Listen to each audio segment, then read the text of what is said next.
Bismillahirrahmanirrahim. Assalamu alaikum warahmatullahi wabarakatuh. Dear students, we are going to start our last topic concerning about the chapter number 10, and this is respiratory disorders. Previously, we have learned about the gaseous exchange in plants and in humans. But now we are going to start our topic respiratory disorders. And what is a respiratory disorder? Disorder means कि किसी चीज़ का order में ना होना, dish means किसी चीज़ का ना होना. सो रेस्पिरेटरी डिसऑर्डर बेसिकली स्टूडेंट्स उन डिजीज़ का नाम है जो रेस्पिरेटरी सिस्टम को प्रॉपरली वर्क करने से रोक देती हैं. और रेस्पिरेटरी सिस्टम का बेसिकली वर्क क्या है? वो है गैसियस एक्सचेंज. ठीक है, यानी ऑक्सीजन को पूरी बॉडी में सप्लाई करना, ऑक्सीजन को पहुंचाना, और कार्बन डाइऑक्साइड से को एक्सपेल करना, उसको निकालना आपकी बॉडी से. So this is gaseous exchange and it is the main job of the respiratory system. और अगर कोई रेस्पिरेटरी डिजीज़ है तो फिर ये प्रॉपरली वर्क नहीं करेगा. रेस्पिरेटरी डिजीज़ में मेन जो डिजीज़ आती हैं वो अस्थमा है, निमोनिया है, लंग कैंसर है, and any other such disease. And the branch of biology in which study about the respiratory diseases is called pulmonology. इसी तरह से जो स्पेशलिस्ट होते हैं, डॉक्टर्स, जो इसी इन डिजीज़ में स्पेशलाइजेशन करते हैं, इन प्रॉब्लम्स में, उनको पल्मोनोलॉजिस्ट कहते हैं. So students, first of all जिस डिजीज़ के बारे में हम स्टडी करेंगे वो है bronchitis. Bronchitis bronchitis means the infection या इन्फ्लेमेशन इन द ब्रोंकाई और ब्रोंक्यूल्स. ठीक है, ब्रोंक्यूल्स हमारी जो हैं वो, और ब्रोंकाई आपने पढ़ा था एयर पैसेज वे के अंदर. सो इन ट्यूब्स के अंदर अगर इन्फेक्शन हो जाए, सो इस इन्फेक्शन के रिजल्ट में क्या होगा? Excessive secretions of mucus, mucus ज़्यादा प्रोड्यूस होगा, and swelling of the tubular walls, और जो इसकी वॉल्स हैं वो स्वेल हो जाएंगी, नैरो और तंग हो जाएंगी. ठीक है, आप देख सकते हैं नॉर्मल ब्रोंकाई, इसकी वॉल्स नॉर्मल हालत में है, लेकिन जो इन्फेक्टेड है, जो ब्रोंकाइटिस की डिजीज़ का शिकार है, उसकी एक तो ये वॉल्स हैं, इनर वॉल्स, ये भी इन्फ्लेम हो गई हैं, यानी कि लार्ज इन साइज़ हो गई हैं. ठीक है, और इसके अंदर जो ये म्यूकस है ये भी ज़्यादा फिल हो गया. इस वजह से क्या होगा कि जो ट्यूब जब तंग हो जाएंगी तो एयर पैसेज वे पे प्रॉब्लम आएगी और एयर के लिए पास होना मुश्किल हो जाएगा. अब इसकी कॉजेज़ पे आते हैं, तो कॉजेज़ में वायरसेस हैं, बैक्टीरिया हैं, and most important exposure to the chemical irritants. ठीक है, और इसमें सबसे जो डेंजरस है वो टोबैको स्मोक है, चाहे वो खुद इंसान उसको ले रहा है या वो किसी दूसरे से इसको हासिल कर रहा है टोबैको स्मोक को. तो ये दोनों सूरतों में नुकसानदेह है और इसमें इंतहाई ख़तरनाक केमिकल्स हैं. वैसे तो पोल्यूशन जो हमारी बढ़ती जा रही है ये भी एक सीवियर प्रॉब्लम है, लेकिन इसके साथ साथ जो है सबसे जो बड़ा प्रॉब्लम चल रहा है इस वक्त वो स्मोकिंग का है. अब स्टूडेंट्स इसकी टाइप्स में आते हैं. So there are two types of bronchitis. First one is acute bronchitis. Acute का मतलब होता है नॉर्मल, कम दर्जे की. So it's a normal disease and it last about 2 weeks and patient recover with no permanent damage. ठीक है, कोई उसको परमानेंट डैमेज नहीं होता ब्रोंकाई या ब्रोंक्यूल्स को. पेशेंट जो है वो नॉर्मली जल्दी रिकवर हो जाता है. लेकिन क्रॉनिक का मतलब होता है कि डेट्स के साथ साथ किसी चीज़ का डेवलप होना, बढ़ना. ठीक है, क्रॉनिक वैसे तो होता है डेट वाइज, यानी कि वक्त के साथ साथ. सो क्रॉनिक ब्रोंकाइटिस में क्या होता है कि ये 3 months से 2 years तक ये डिजीज़ जो है ये रिकवर होने में ले जाती है. अब स्टूडेंट्स इसके सिम्टम्स में आते हैं, तो इसमें कफ है, माइल्ड वीजिंग है, कुछ खड़खड़ाहट होना सीने में खांसी के साथ, फीवर, चिल्स, सर्दी का लगना, एंड शॉर्टनेस ऑफ ब्रीथ, सीने में घुटन होना. सो ये सारी की सारी इसकी सिम्टम्स हैं.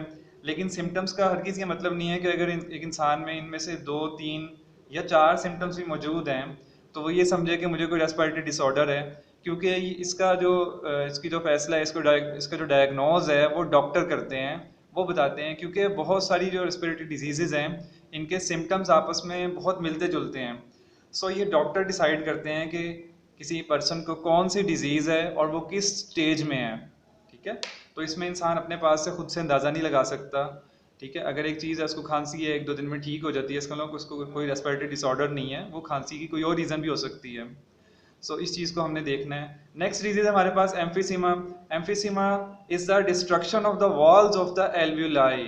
ठीक है, तो इस डिजीज़ का ताल्लुक जो है वो एल्व्यूलाई के साथ है और ये वहाँ पे उसकी इनर वॉल्स को डिस्ट्रॉय कर देती है ये डिजीज़.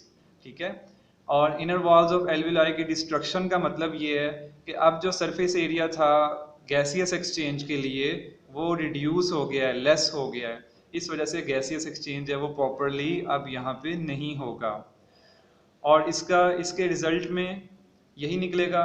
इसकी रीज़न क्या होगी कि देखें, कैपिलरीज जो होती हैं जिन्होंने डीऑक्सीजनेटेड ब्लड को कन्वर्ट करना होता है ऑक्सीजनेटेड ब्लड में, जब ये inner walls of alveoli destroy हो जाएंगी तो साथ में कैपिलरीज भी यहाँ से ख़त्म हो जाएंगी, लिहाजा कम एरिया मिलेगा कैपिलरीज को और डीऑक्सीजनेटेड ब्लड को ऑक्सीजनेटेड में कन्वर्ट होने के लिए।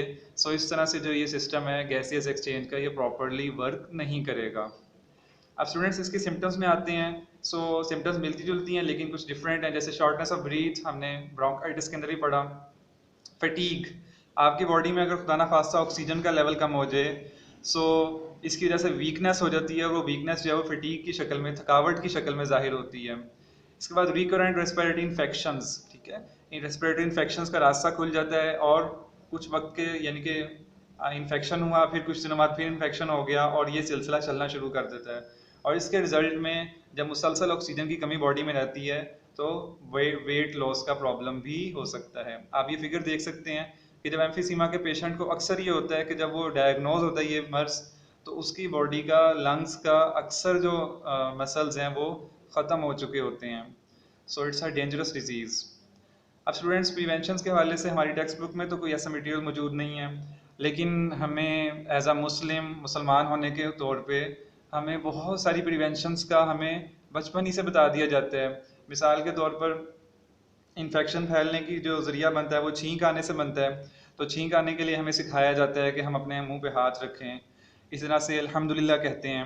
अब अल्हम्दुलिल्लाह कहना ये तो अल्लाह का शुक्र अदा करना होता है, तो आमतौर पे तो हम छींक आने से डर जाते हैं कि कोई डिजीज़ हो गई है, लेकिन ये तो पहले से हमें सिखा दिया गया कि ये इस पर हमने अल्हम्दुलिल्लाह कहना है। तो ये अब साइंस बता रही है कि दिन में कम से कम एक बार छींक आना तो ये तो ज़रूरी होता है। इसकी रीज़न क्या है कि इंसान के जो ब्रेन में जो छोटी छोटी कैपिलरीज होती हैं, जब वो छींक आती है तो वो प्रेशर की वजह से वो खुल जाती हैं और इंसान को दिमाग पे कोई स्ट्रोक नहीं होता। इसके अलावा स्टूडेंट्स सफाई सुथराई के हवाले से ख्याल रखने की ज़रूरत है। जैसे एक सुन्नत मुबारक है कि आप सल्लल्लाहु अलैहि वसल्लम जब भी घर में तशरीफ़ लाते थे तो सबसे पहले हाथ धोते थे, हाथ मुंह धोते थे, मिसवाक करते थे।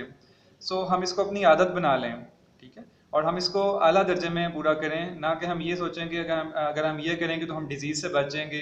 देखें, डिज़ीज़ का होना या ना होना ये तो अल्लाह ताला की तरफ से है, लेकिन आप सल्लल्लाहु अलैहि वसल्लम के तरीक़ों को फॉलो करना, इसमें हमारी दुनिया और आखिरत की भलाई मौजूद है, ये हमारा यकीन है।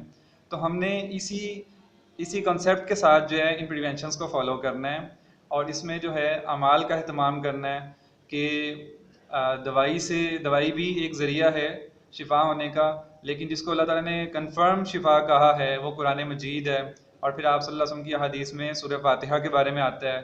तो हम इनके साथ भी इसी तरह सदका खैरात करना, ये भी बीमारी से निजात का ज़रिया है।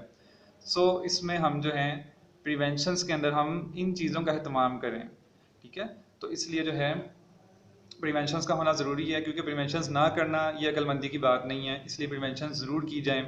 फिर सोशल डिस्टेंसिंग का जो कहा जा रहा है, तो स्टूडेंट्स सोशल डिस्टेंसिंग हर उस शख्स से रखी जाए जिससे हमारा दुनिया और आखिरत का नुकसान हो सकता है, ठीक है। इस बात को समझें कि हम हर उस शख्स से दूर रहें जो हमारी दुनिया या हमारी आखिरत ख़राब कर सकता है, ठीक है।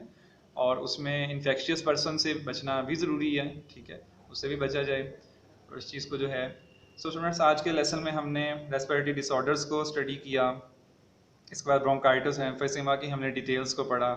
सो आपका जो होमवर्क है, आपने डेफिनेशन, इफ़ेक्ट्स, सिम्टम्स, ये आपने इन दोनों डिजीज़ के प्रिपेयर करने हैं। सो होपफुली आप इसको प्रिपेयर करेंगे, और इंशाल्लाह कल जो है हम कल के टॉपिक में नेक्स्ट डिजीज़ के बारे में स्टडी करेंगे। तब तक के लिए अल्लाह हाफिज़।